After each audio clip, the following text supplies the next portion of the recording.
Good morning, ladies and gentlemen. Welcome to the Public Service Commission of South Carolina.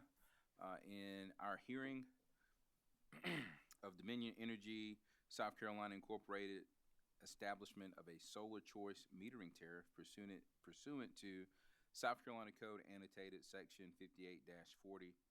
The docket number in this proceeding is 2020-229-E. Today is Wednesday, February the 24th, and it's the 24th? Yeah, February 24th, and it's 10 o'clock. Before we get started, are there any preliminary matters we need to take up? I've been reminded we need to take roll. Nothing from the parties, it seems. So before Dominion calls this next witness, let's take roll.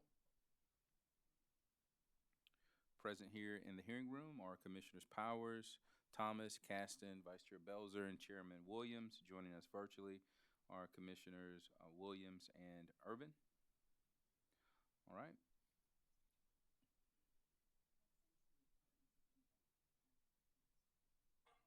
Oh, absolutely. To the parties, do we have anyone new joining us today that was not with us yesterday?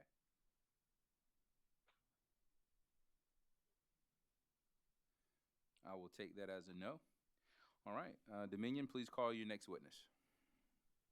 Good morning, Mr. Chairman and members of the commission. I'm Chad Burgess on behalf of Dominion Energy South Carolina, and the company calls Margot Everett to the stand.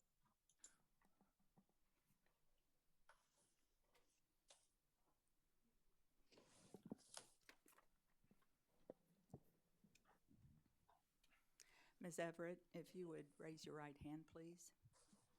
Do you solemnly affirm the testimony you're about to give will be the truth, the whole truth, and nothing but the truth? I do. Thank you so much. Would you please state your name for the record? Margot Everett. And by whom are you employed and in what capacity? I'm employed by Guidehouse, Inc., formerly known as Navigant, and I'm a director in their energy practice. And Ms. Everett, did you prepare or cause to be prepared under your direct supervision and pre-filed in this docket direct testimony consisting of 55 pages? Yes.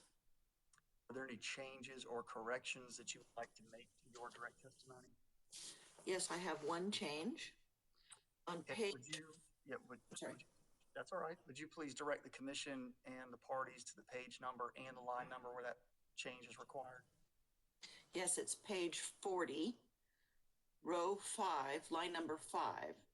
Should read off-peak dash all other hours, including Sunday and holidays. All right. Are there any other changes that you would like to make to the testimony, Ms. Everett? No. And with the change that you just described, if I ask you the very same questions in your pre-filed direct testimony, would your answers be the same? Yes. Mr. Chairman, at this time, we would move into the record the pre-filed direct testimony of Ms. Everett as if given orally from the stand as she just corrected. Ms. Everett's pre-filed direct testimony as corrected will be entered into the record as if given orally from the stand. And Attorney Burgess, I don't know if it's an issue on our end or maybe an issue on your end, but you seem to be talking a bit softly. Okay, Mr. Chairman, I'll speak up then. Thank you for letting me know that, and hopefully I'm sounding a little bit stronger in the voice now. You sound much louder now. I don't know if it's on our end or your end, but you sound better now. It's probably me. Okay, Ms. Everett, have you prepared a summary of your direct testimony? Yes, I have. Would you please deliver that at this time? Yes. Good morning, Chairman Williams and members of the commission. My name is Margot Everett.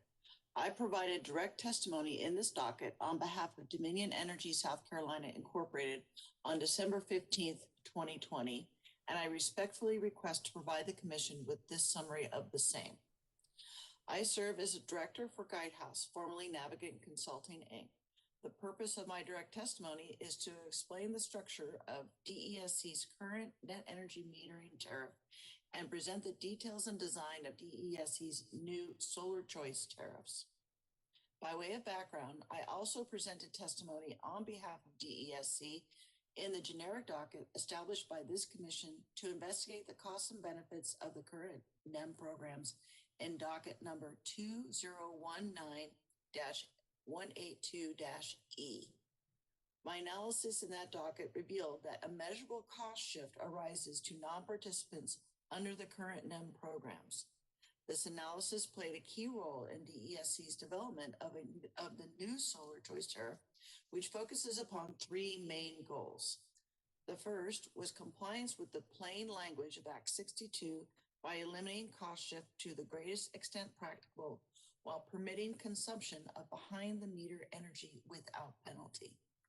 The second goal was to not only ensure that the rate design continued promotion of innovation, but that it also avoids stifling other technologies that could address system needs more efficiently. And the third goal was to ensure that the rate structure is easy for customers to understand while promoting clear savings for the NEM customers at a minimal expense to non-participating customers. To achieve these goals, DESC necessarily had to move away from the existing rate structures under the current NEM program. By way of background, customers under DESC's current NEM programs experience significant bill savings, but these savings represents costs that must now be recovered from non-participating customers in the form of a cost shift. This cost shift arises in two primary ways, via banking and rate design. The banking cost shift represents the shift arising due to an overvaluation of exports, i.e. providing retail credits. And the rate design cost shift represents costs associated with self-consumption and the avoidance of fixed costs within volumetric rates. This cost shift can be mitigated through a rate structure, which includes, among other things, valuing exports at avoided costs rather than retail rate, and more accurate rate tools such as fixed charges and time of use pricing that ensure NEM customers cannot avoid these fixed costs attributable to their use of the grid. To eliminate this cost shift to the greatest extent practical, in accordance with Act 62, the solar choice tariffs contain a revenue-neutral rate structure that ensures the average NEM customer pays the same amount annually that they would have under their current rate prior to installing rooftop solar, while permitting consumption of behind-the-meter generation without penalty in accordance with Act 62. To do this, I utilized average metrics such as size of system and demand, categorized rate components, and then identified mechanisms to recover each rate component. The four primary mechanisms incorporated in the solar choice tariff not only accurately recover each identified rate component, but utilize various NEM best practices that were included in the testimony I presented in the generic docket. The rate components within the solar choice tariff include time of use or TOU rates for all power delivered by DESC that more accurately reflect DESC's cost to serve NEM customers at specific times, whether on peak or off peak. A minimum subscription fee based upon size of the system that ensures DESC collects transmission and distribution costs arising from its services of these NEM customers. A basic facilities charge to cover customer-related costs defined in DESC's current rate case. And lastly, an export credit that is based upon DESC's time-differentiated avoided costs paid to utility scale generators to ensure that the value paid to these generators accurately reflects the benefits provided to the grid by that same power.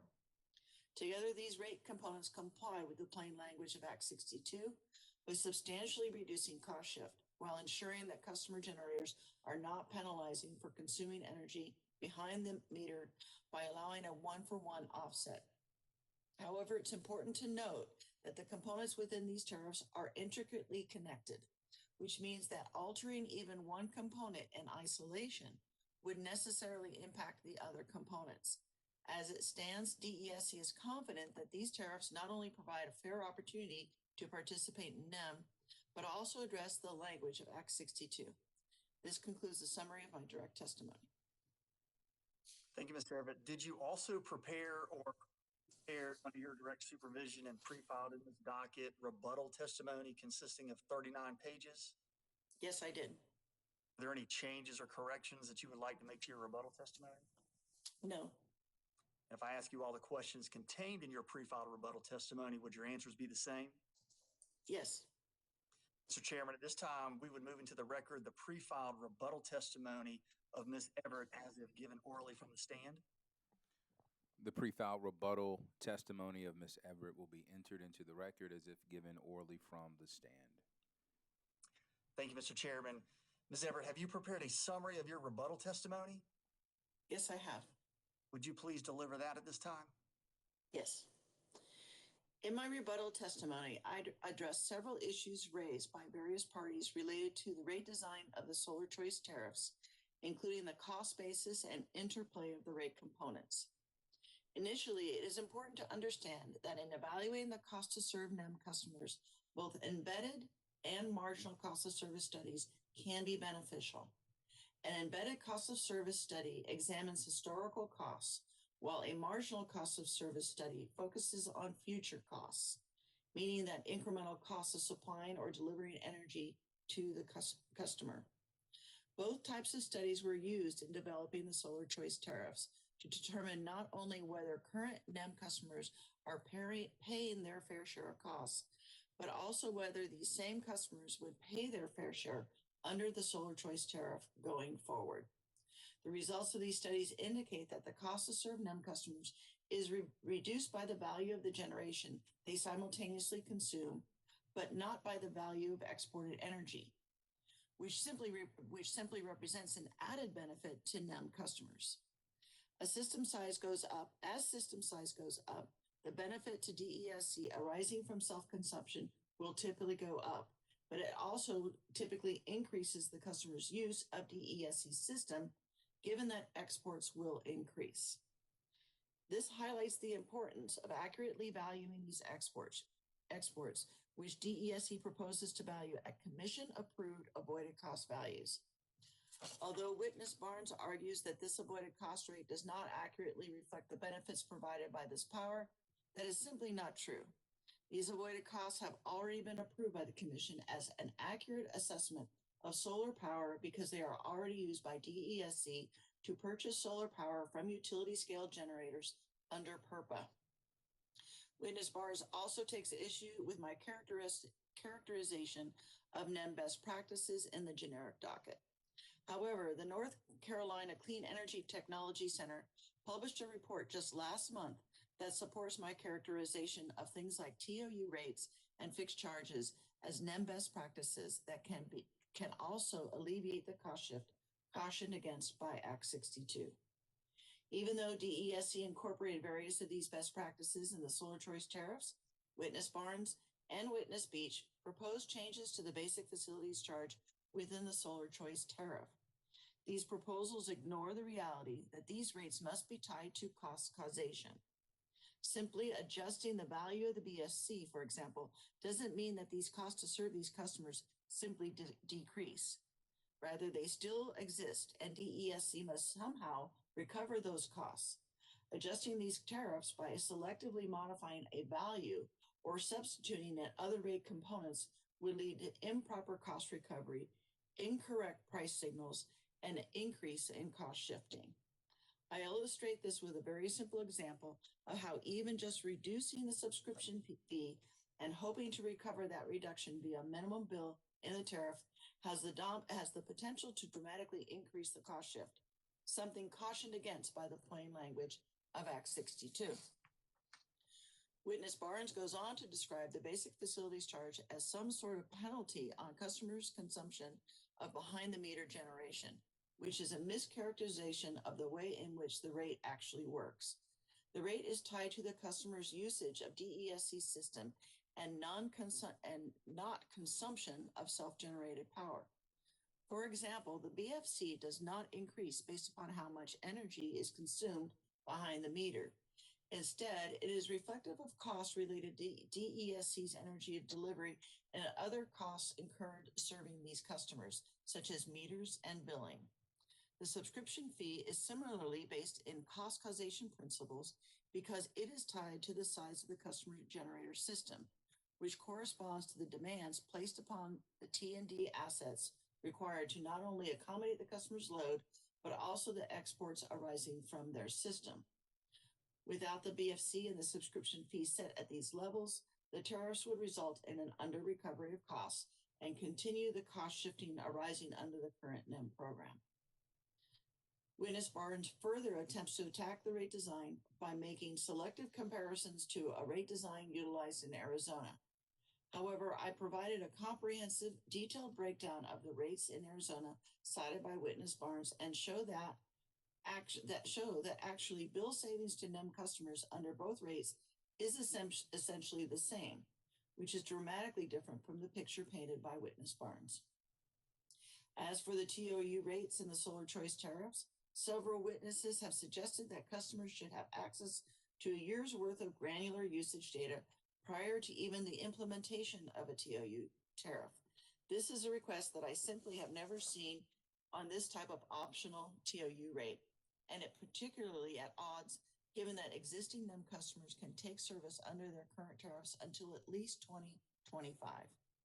Although Witness Barnes and Witness Beach provided alternative options for tariffs, those proposals result in an increased cost shift, which is expressly cautioned against Act 62. This reflects the simple fact that the alternatives proposed by the other witnesses in this docket are not reflective of the cost to actually serve these customers and are instead aimed at creating favorable economies for these customers at the expense of the overall rate base. In short, DESC believes these tariffs fulfill the plain language of Act 62 by ensuring that non-participating customers do not continue to unfairly subsidize this subset of DESC customers. I thank the Commission for its time, and this concludes the summary of my responsive testimony. Ms. Everett, Mr. Chairman, Ms. Everett is available for cross-examination by the other parties of record as well as examination by the commissioners. Thank you, sir, and thank you, ma'am. Let's start with cross-examination from Alder Energy Systems. Good morning, Chairman Williams. This is Taylor Spear from Alder Energy Systems. We have no questions for this witness. Thank you. Thank you, Mr. Spear. Frank Knapp. Mr. Frank Knapp, Jr. I'm here trying to undo. There you go. Thank you very much. I appreciate it. I just really have two quick questions. Thank you, by the way, Miss Everett, for being here. And I don't know if you heard my cross yesterday, Miss Everett. Did you hear me talking with Mr. Cassis? Yes, I did. Okay, good. Then I don't need to tell you who I am. Thank you. So on page 51, actually it starts on page 50 of your direct testimony. We're talking about benefits. And in that, on page 51, you have a long paragraph about how the time of use rates that are included in the solar choice tariff can be a big benefit to the customer generators. Do you see that paragraph? Just give me a moment here to read through it real quick.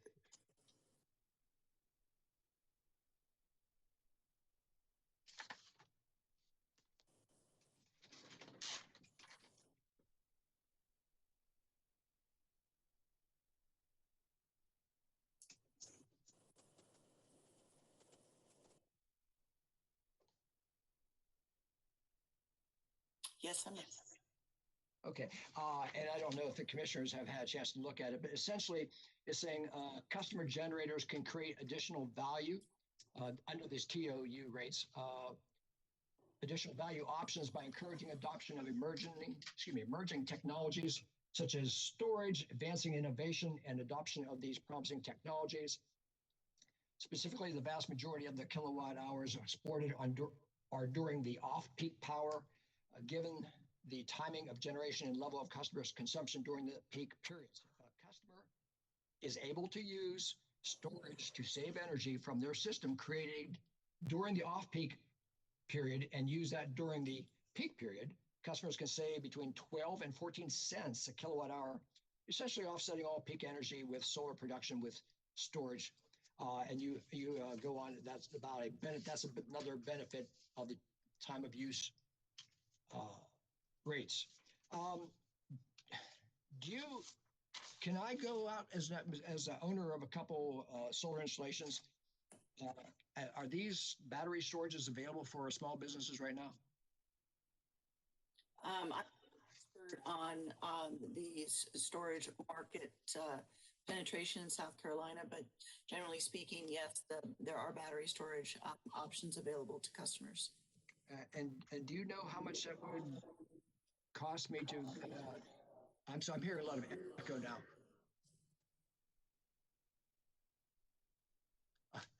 Yeah, we hear it too, so I don't know where that's coming from. Well, let's try now because I don't hear. I think Miss Everett muted her mic. Do you know about how much it would cost me to go out and buy a storage unit, battery storage now for one of my commercial installations? I do not have the information of what it would cost in South Carolina storage. Well, that's fair. You're not in that business.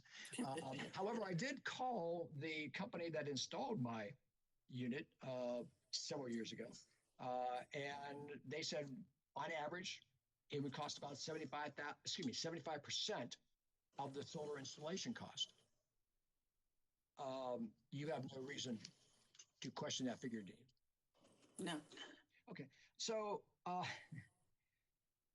that would have increased, if I had bought it at the time, it would have increased my cost 75% for that unit, which would have put my cost somewhere around, for everything, including the battery storage, about $71,000. And do you think that I would have made that would have impacted my decision to install the solar unit if it was 75% more than I could have just bought the solar installation? Do you think that would have some determination of my business decision of putting the solar on for net metering? I really can't say. I mean, we'd have to look at you would have to look holistically at your situation. I don't know enough about your situation, your business operations, the cost systems, or anything to make such assessment. Okay. All right. Well, thank you. Adding another 75% to cost probably would have been calculated on anybody who wants to think about doing this. Now, I do want to ask you, since you don't know, you need more specifics. If I showed you my Dominion Energy bill for that commercial property, would you be able to tell me how much my bill would go up under the proposed solar choice tariff? You mean on the spot? I would not advise it, but certainly that calculation is something that a customer could do. The rate design is fairly straightforward, and as long as you already have solar.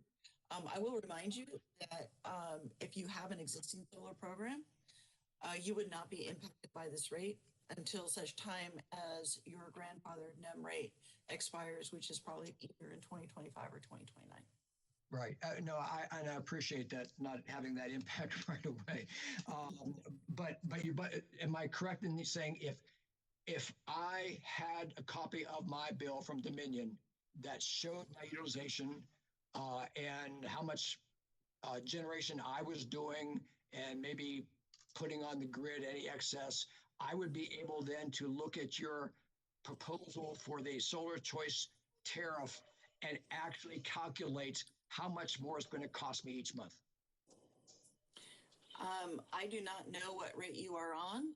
You would have to know your kilowatt hour consumption, though, by the designated time of use period. So I'm sure, though, that It's possible. I don't know that you could do it by just looking at your bill. Okay. All right. Well, I mean, that's important. So that I would know in the future what this new time of use is going to cost me. But I just wanted to ask you that question. So it might be that no current customer of solar net metering, by just looking at their bill, will be able to tell the any cost increase.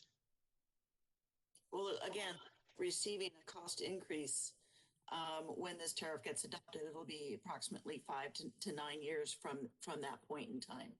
And many things will change between now and then to include DESC's base rates. So it's difficult to say what customers' rates are going to be 5 years from now. I understand that, but just by looking at the bill, and if it went into effect tomorrow and everything went into effect for me next month, I could not determine what that cost would be under the new plan. Forget the 2025 or 2029. Forget that. Let's just say it went into effect next month. I could not really do that from just looking at my bill from Dominion. I think this is somewhat, we're ignoring a major factor, which is it doesn't go into effect. But correct, looking at your existing bill, unless you have time of use information, you would not be able to tell how your bill will change. But then again, you won't know what it would be in 2025 either. No, I'm hoping I'll be around by then. Me too. Anyway, Ms. Everett, thank you very much. I appreciate your response. And Mr. Chairman, I have no more questions. All right. Thank you, Mr. Knapp. Next, we have Solar Energy Industries Association. Thank you, Mr. Chairman. We have no questions for this witness. All right, sir. South Carolina Coastal Conservation League, Southern Alliance for Clean Energy, and Upstate Forever.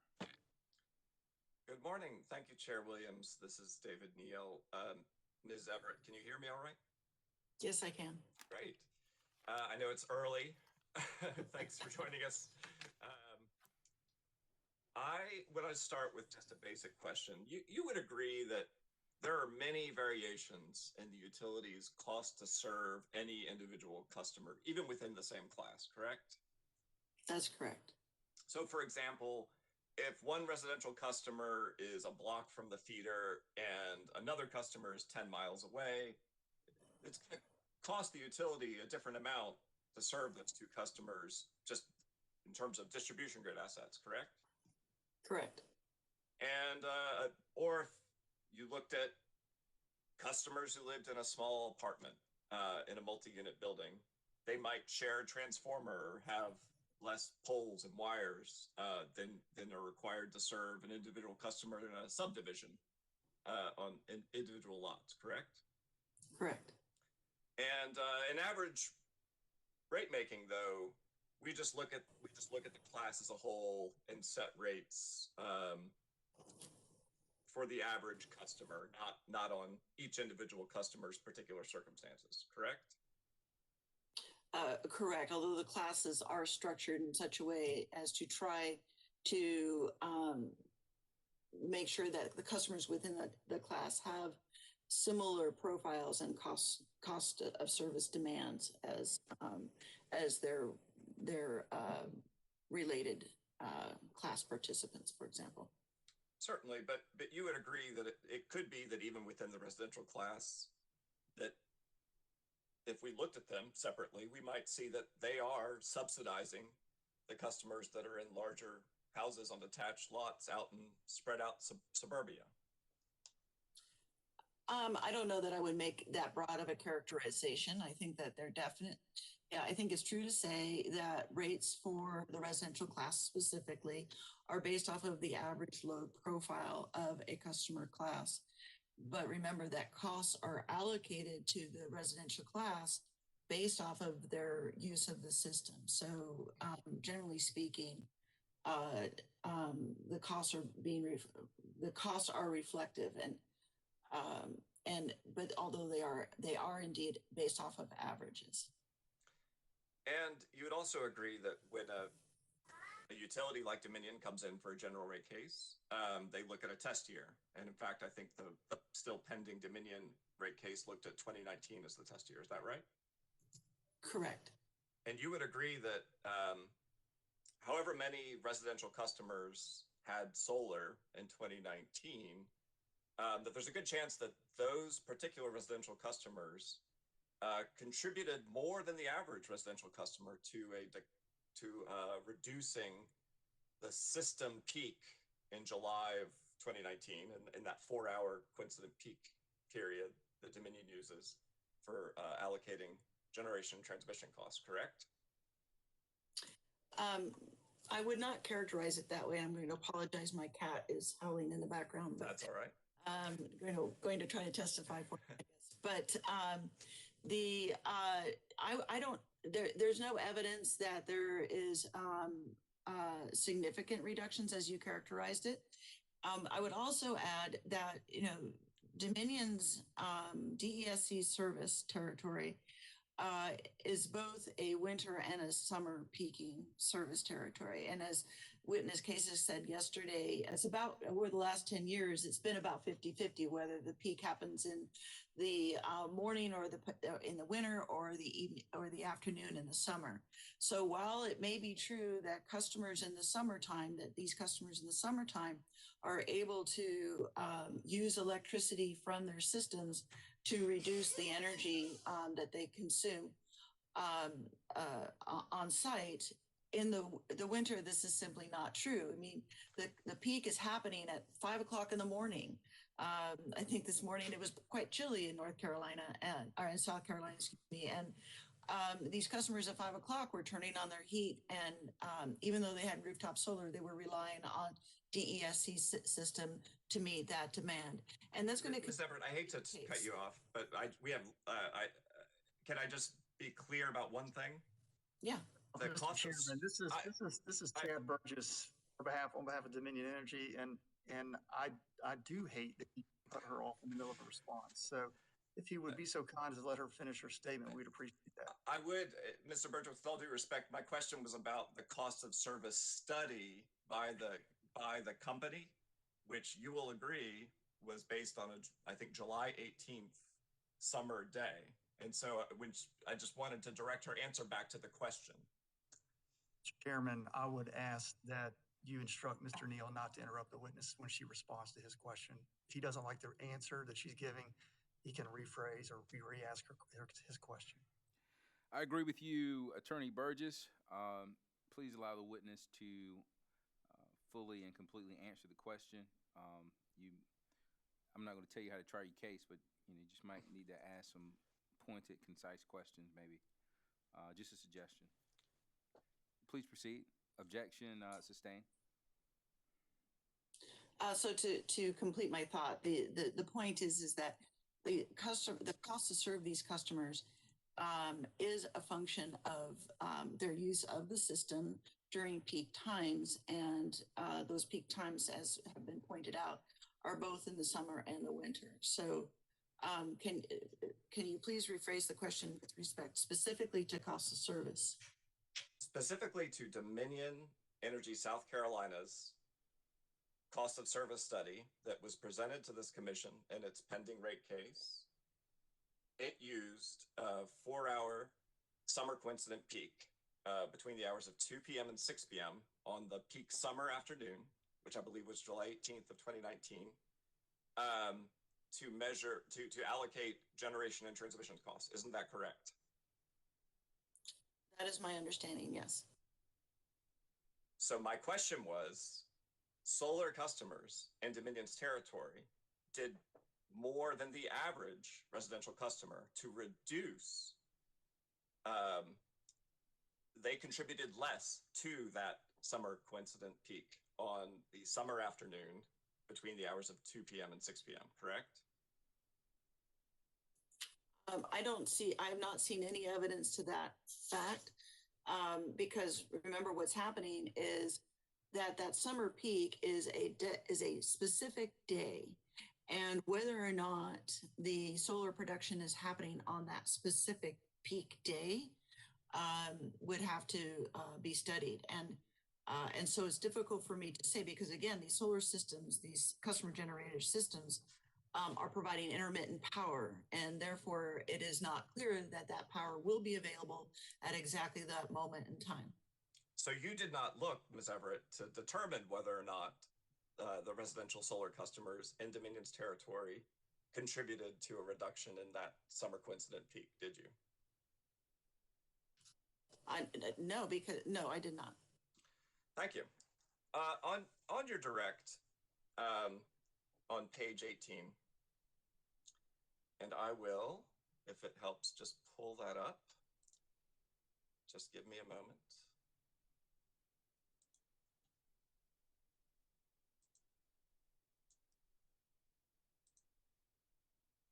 All right. Do you see a portion of your direct from page 18?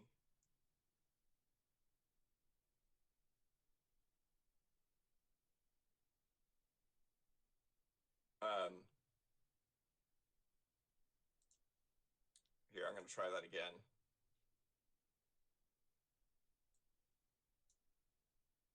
Can you see now a portion of your direct testimony from page 18? I think you're on mute. I'm not hearing you. Oh, I'm sorry. Yes. Okay, I'm going to do one last thing here to try to make this a little bit bigger. This worked really well yesterday.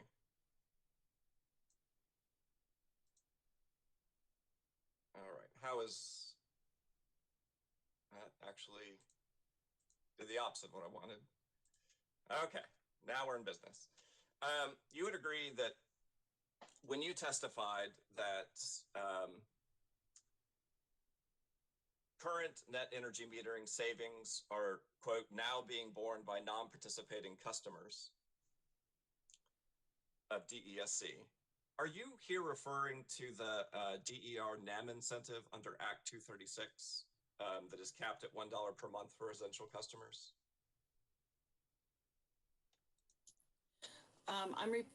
This is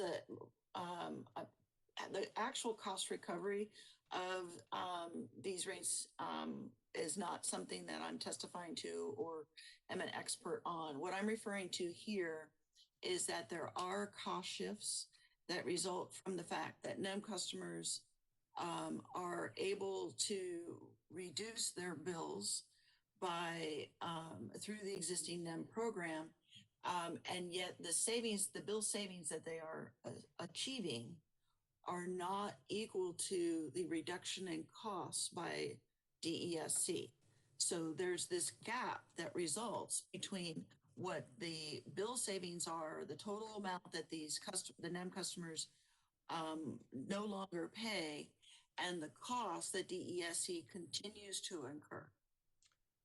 I'm going to ask the question again, and Chair Williams, I'm mindful of not wanting to interrupt the witness, but this is a yes or no question. Are you here referring to the DER NEM incentive under Act 236 that is capped at $1 per month? Yes or no? I am not sure what you mean by the DER NEM incentive, so I would say no. Thank you. And so when you would agree then that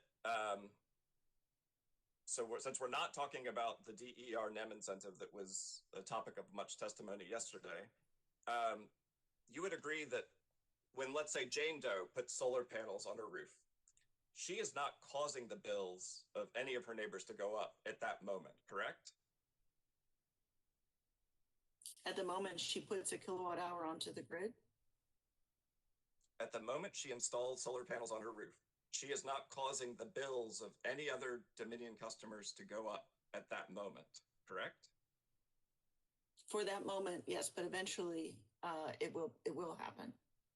So any resulting decline in revenue to Dominion as a result of Jane Doe's installation of solar, they're not borne by non-participating customers until or unless Dominion comes to this commission and seeks a rate increase, and that lost revenue or shift in revenue is part of the rate case. Isn't that right? It's a little bit more complicated than that. I think that that and I'm not an expert on how DESC does their forecasting. But if there's to the extent that there are already forecasts involved, it is true that between rate cases, incremental generation planned by or put on by an individual customer does not flow through directly to customers, but eventually it does. And, these contracts are for 10 years. So it's likely that at some point it will hit the customer's bill. Again, the question is, it doesn't hit that customer's bill until or unless Dominion comes in for a rate case, and that revenue issue is part of that whole general rate case, correct? As I said, it's more complicated than that. It depends upon the forecasting that's been done. But to the extent that there's a deviation from forecast, yes, that is an impact to DESC's revenues. Well, and again, I don't want to belabor the point, but is there some mechanism for an individual customer's bill to increase, for Dominion to charge more to an individual customer in between rate cases? Can they just increase bills on their? My understanding is that they do have to go in for a rate case. And you would agree that in a general rate case, the commission can consider any potential revenue declines that are related to savings from a customer like Jane Doe, in the broader context of weighing the reasonableness and prudence of the utility's expenses, their investments to serve the needs of their customers, other revenue declines, or revenue increases from new load on the system, correct? I would agree. And you would also agree that in a general rate case, there are many factors that would drive a utility's request for a revenue increase. For example, building a new power plant might be a reason to increase the revenue requirement, correct? Correct. Mr. Chairman. Vice Chair Belzer. Excuse me. If council is through sharing the screen, could we see the witnesses on our screens, please? My apologies, Chair Belzer. I didn't realize that it did that. I was about to turn to another page of her testimony. I'll do that and then I'll pull it down. Is that all right? I'm not trying to tell you, but when you're through, if you could unshare the screen so we can see y'all, it would be helpful. Thank you. I appreciate that, Vice Chair Belzer. My apologies. Turning next to page 14 of your direct, is it fair to say that what you're doing here is describing the before and after of an average NEM customer's energy profile, from before they installed solar to after? Is that right?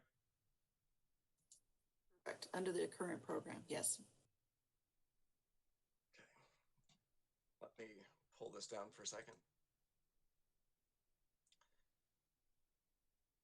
And you would agree that at the root of this, at the root of your cost shift testimony is this cost saving that NEM customers achieve, including from behind the meter consumption of self-generated electricity. Is that right? I would say that this part of my testimony is representing what I consider to be the cost shift. Yes. And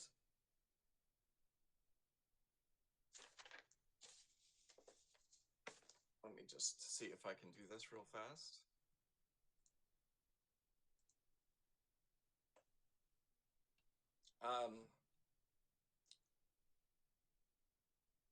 Turning now to the bottom of page 47, and actually let's just stop and make sure we're clear about one thing. On page 18 of your direct, at lines 13 through 15, you describe the rate design cost shift as those associated with behind the meter self-consumption, correct?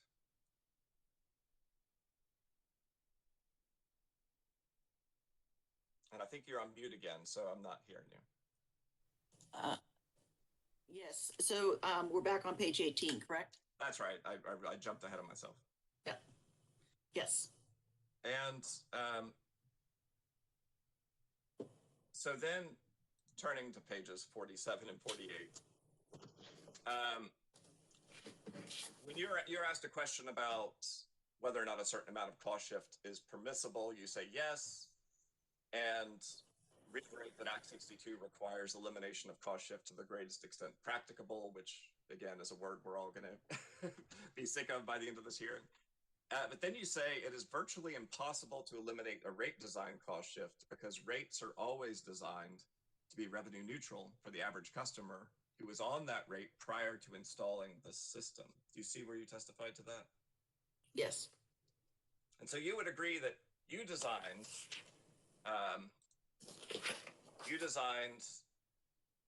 the proposed Dominion Solar Choice Tariff to be revenue neutral for the average customer prior to that customer's having spent their own money on a rooftop solar system, correct?